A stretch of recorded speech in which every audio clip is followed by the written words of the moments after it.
ഈ തൂഫാൻ 75 ദിവസം പിന്നിട്ടു. അതിൻ്റെ കണക്കുകൾ പോലും ഇതുവരെ പിടിയിലായവരും പിടിയിലായ മയക്കുമരുന്നും MDMA ഒക്കെ കണക്കുകൾ പോലും വളരെ നമ്മളെ ആശ്ചര്യപ്പെടുത്തുന്നതോ അല്ലെങ്കിൽ ആശങ്കയിലാക്കുന്നതോ ആണ്. ഇനി അത് എങ്ങനെ കൊണ്ടുപോകണം എന്നതാണ് പ്ലാൻ. അടുത്ത ഘട്ടം നമ്മൾ രണ്ടാം ഘട്ടം തുടങ്ങാൻ പോവാണ്. വീടുകളിൽ ഞാൻ തദ്ദേശ സ്വയംഭരണ സ്ഥാപനങ്ങളുടെ ചുമതലയുള്ള മന്ത്രിയായിട്ട് സംസാരിച്ചു, KM ഷാജി. നമ്മൾ പഞ്ചായത്തുകളിലൂടെ ഗ്രാമസഭകളിലൂടെ ജനങ്ങളിലേക്ക് ഓരോ വാർഡിലുമുള്ള വീടുകളിലേക്ക് എത്തുക, അവിടെ ബോധവൽക്കരണം, ലഹരിക്കെതിരായിട്ടുള്ള ജനങ്ങളെ പറഞ്ഞ് ബോധ്യപ്പെടുത്തുക, അതോടൊപ്പം തന്നെ ലഹരി ഇതുപോലുള്ള പദാർത്ഥങ്ങൾ വിൽക്കുന്ന ആളുകളെ തടയുക. ഈ തരത്തിലുള്ള നടപടികളായിരിക്കും ഇനി അടുത്ത ഘട്ടം. പക്ഷെ ഒരു കാര്യം ഞാൻ പറയും, ഇതിന് വലിയ പിന്തുണ ജനങ്ങളുടെ ഉണ്ട്, പ്രത്യേകിച്ച് നമ്മുടെ അമ്മമാരുടെ സഹോദരിമാരുടെ പൂർണ്ണ പിന്തുണ. ഒരുപക്ഷെ കേരളം കണ്ട ഏറ്റവും വലിയ നർക്കോ ഹണ്ടാണ്, ഇന്ത്യ കണ്ട ഏറ്റവും വലിയ നർക്കോ ഹണ്ടാണിത്. എല്ലാവരും ഇതിൽ പങ്കാളിയാവുകയാണ്. കാരണം ഇതിൻ്റെ അപകടം ജനങ്ങൾക്ക് മനസ്സിലായി. ഇത് നേരത്തെ ചെയ്യേണ്ടതായിരുന്നു, ഇപ്പോഴെങ്കിലും ചെയ്തല്ലോ എന്നാണ് ആളുകൾ പറയുന്നത്. ഇല്ലെങ്കിൽ നമ്മുടെ തലമുറ മുഴുവൻ നശിച്ചു പോയതിന്. അപ്പോൾ അതിൽ നിന്ന് മോചിപ്പിക്കാനുള്ള ഒരു വലിയ മുന്നേറ്റമാണ്.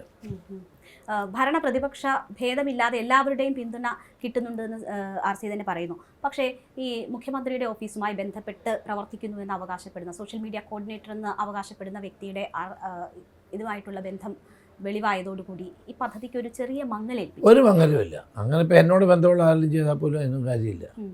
നമുക്ക് ജീവിതത്തിൽ ധാരാളം ആളുകളോട് പരിചയപ്പെടുകയും ബന്ധപ്പെടുകയും നമ്മുടെ രാഷ്ട്രീയ പ്രവർത്തനത്തിന് ദീർഘയാത്രയ്ക്കൂടി പരിചയപ്പെട്ട ധാരാളം ആളുകളുണ്ടാവും. അവരാരും തെറ്റ് ചെയ്താൽ അതുകൊണ്ട് നമ്മളതിന് പങ്കാളിയാകണമെന്നില്ലല്ലോ. ഈ പറഞ്ഞ ആളുകൾക്കെതിരെ ശക്തമായ നടപടി സ്വീകരിച്ചിട്ടുണ്ട്. അവർക്കൊന്നും ഒരു ആനുകൂല്യം കിട്ടില്ല. അവരെയൊക്കെ നിയമത്തിൻ്റെ വഴികളിലൂടെ തന്നെ മുന്നോട്ട് കൊണ്ടുപോകും. നിയമം അനുശാസിക്കുന്ന ശിക്ഷ അവർക്ക് വാങ്ങിക്കൊടുക്കും. ഏതെങ്കിലും കേസുകളുമായി ബന്ധപ്പെട്ട് ശുപാർശക്കാരോ അല്ലെങ്കിൽ ഇതൊന്ന് ഒഴിവാക്കി തരണമെന്ന് പറഞ്ഞാൽ ആരെങ്കിലും ഒക്കെ ആരും വരില്ല. അതിന് ആദ്യമേ ഞാൻ പറഞ്ഞു, ബന്ധപ്പെടുന്നുണ്ടോ ആരെങ്കിലും? ഇല്ല, ആരും വരില്ല. എന്നാൽ നേരത്തെ ഞാൻ പറഞ്ഞു, ഈ കേസുകളിൽ ആരും ബന്ധപ്പെടാൻ പാടില്ല, ആരെയും ഞങ്ങൾ അതിനെ സഹായിക്കില്ല.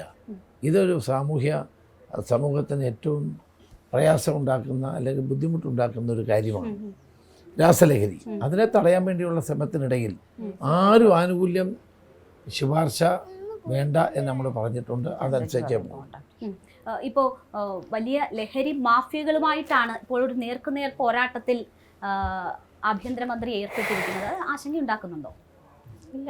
ഇല്ല, അത് ആവശ്യമാണ്. ഒരു ഭാര്യ എന്ന നിലയിൽ ആലോചിക്കുമ്പോൾ പോലും ഒരു ആശങ്കയില്ല. ഇല്ല, അത് ആവശ്യമാണല്ലോ. ഏതെങ്കിലും ശുപാർശക്കാര് ഇതുവഴി വരാറുണ്ടോ? ഇല്ല. ചേച്ചി വഴി ഇല്ല, അവർക്കറിയാം. ആരെങ്കിലും അല്ല, ഇപ്പൊ ഈ കേസുമായി പുള്ളിക്കാരി ഇത് ഒരു കാര്യത്തിൽ ഇടപെടില്ല. ആരെങ്കിലും ബന്ധുക്കളോ ആരെങ്കിലും പരിചയക്കാരോ ആരും വരത്തില്ല സാറിന്റെ അടുത്ത് ഇന്ന ഒരു കാര്യം പറഞ്ഞു തരുമോ എന്ന് പറഞ്ഞ്. അങ്ങനെ ഒരു ശീലമേ ഇല്ല. ആ കാര്യങ്ങളൊന്നും ഇടപെടുന്ന ശീലമേ ഇല്ല.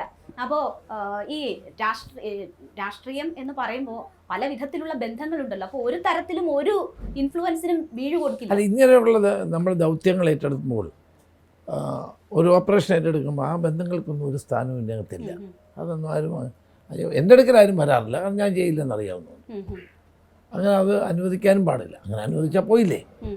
ഇപ്പോൾ ഇതൊരു നോബിൾ കോസ് അല്ലേ, ജനങ്ങൾക്ക് വേണ്ടി സർക്കാർ നടത്തുന്ന വലിയ പരിപാടിയാണ്.